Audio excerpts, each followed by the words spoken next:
I dedicated Doctors of the Darkside to Sam Provance and the courage to bear witness. Sergeant Sam Provance refused to retract his testimony about abuses at Abu Ghraib, and he paid dearly for it. His testimony was instrumental in getting Secretary of Defense Donald Rumsfeld subpoenaed by the House Government Reform Subcommittee on National Security, and Sam's courage was recognized by groups such as Common Cause. But the cost to his career and family life was great. Stripped of his security clearance and threatened with 10 years in the brig, he was forced out of the Army and the work that he loved. Sam described for us what Abu Ghraib was like in 2003. In this part of the interview, he recounts an experience that was crucial to his decision to bear witness at all cost. I got sent to Abu Ghraib.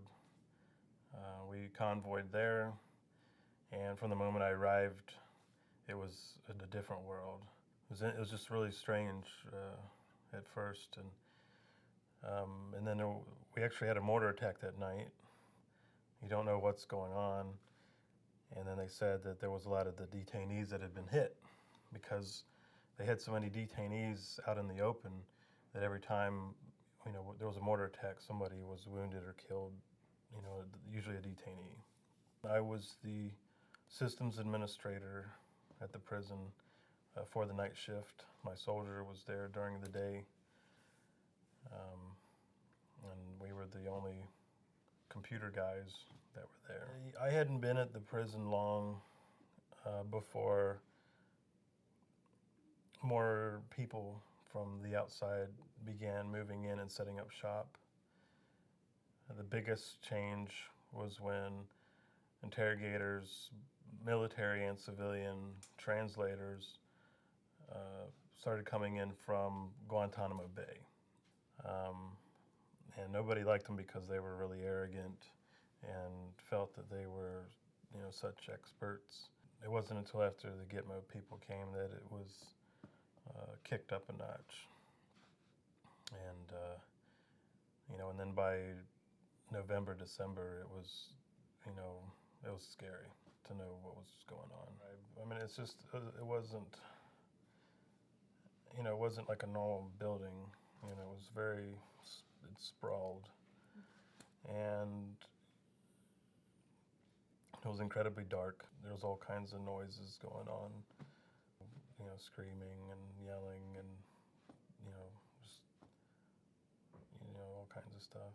I mean, I could have gone anywhere on those grounds except for where they housed the women and children. Nobody, was allowed there. But I had a top secret clearance, and I was an analyst by trade, so to speak. So, I could have volunteered for interrogations, and they wanted me to be a part of interrogations, but I didn't want to have anything to do with it. There was one interrogation I was a part of, and I volunteered for it.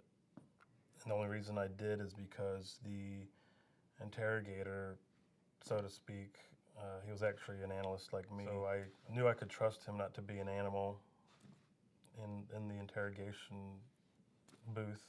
So, and he was a subject matter expert on this particular general, and that's why he was coming to do this. But by the time he got to the prison, he told me he was told that they had already broken the general, and as a kind of a consolation, they were offering him his son.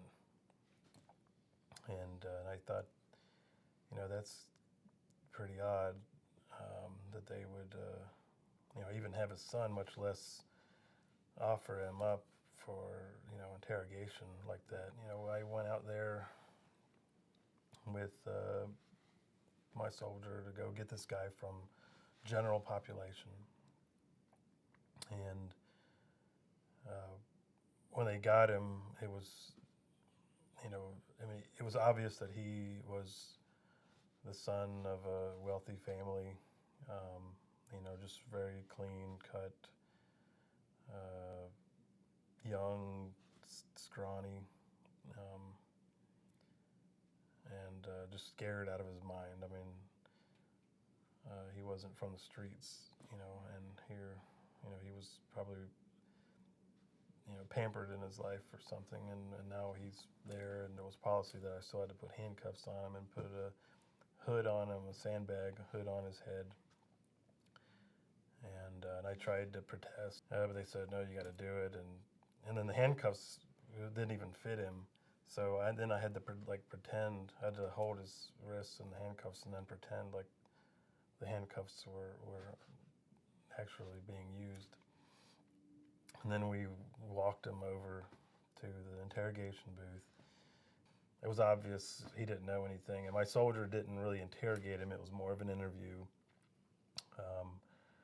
Did your dad ever talk on the phone about this? Did you ever overhear anything about that guy type of thing? And he didn't know anything.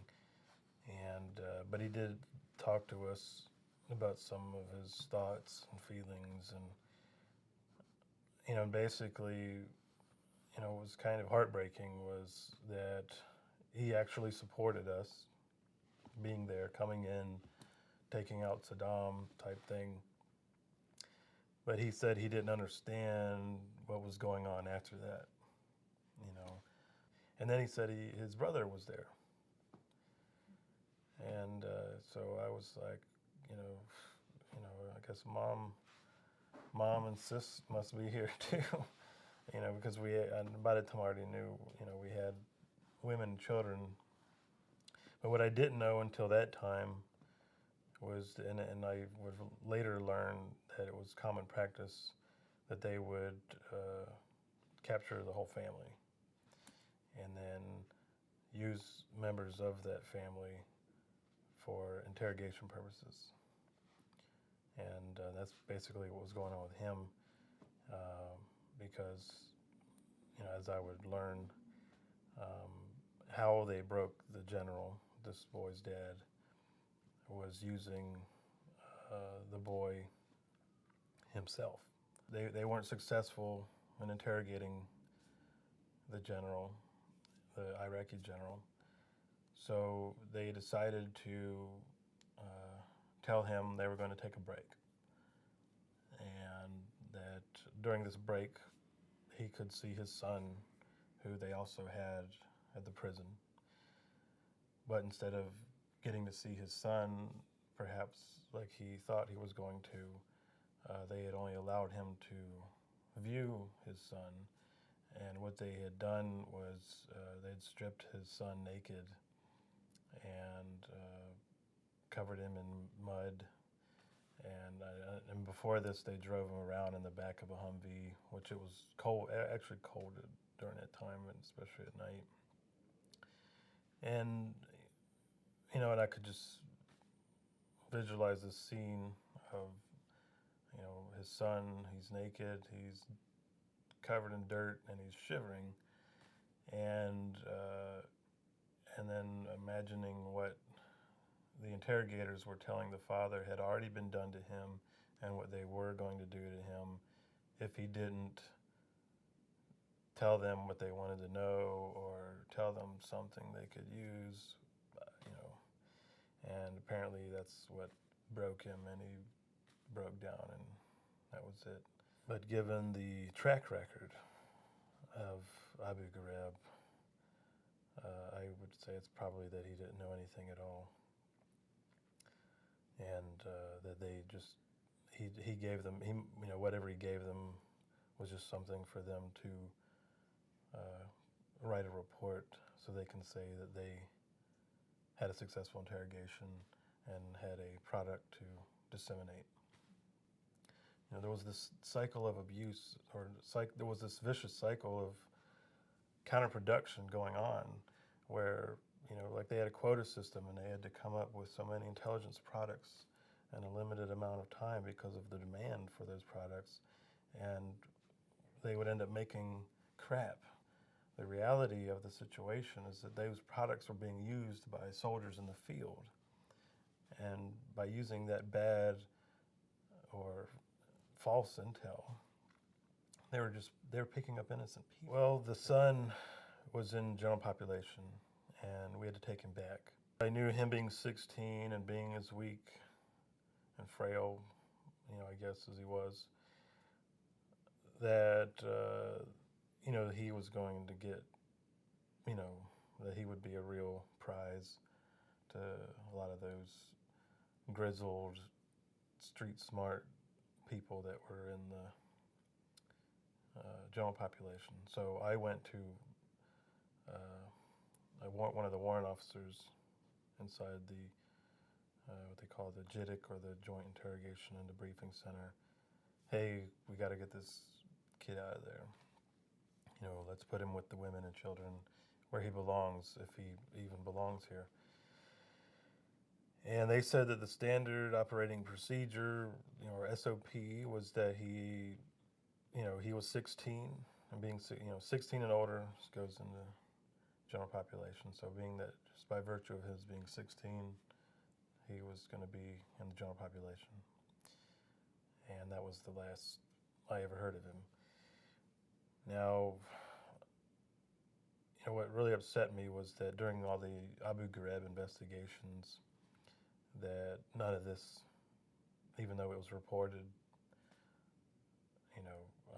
even the kid's identity, that none of this was even addressed. So that was one of the main things I was hoping to see, not just, what was going to happen, but like what happened to him, what happened to the kid, what happened to the general. And then even later, the soldier that was the interrogator, he told me he had been approached by Army CID several times to re-interview him concerning that situation, and trying to get him to change his story. And to this day, it's a mystery, and it'll probably always be a mystery. A lot of people involved with the investigations would have you think that the only bad things that ever happened at Abu Ghraib were on the night and only at the time of those pictures being taken, as if everything else was professional and ethical.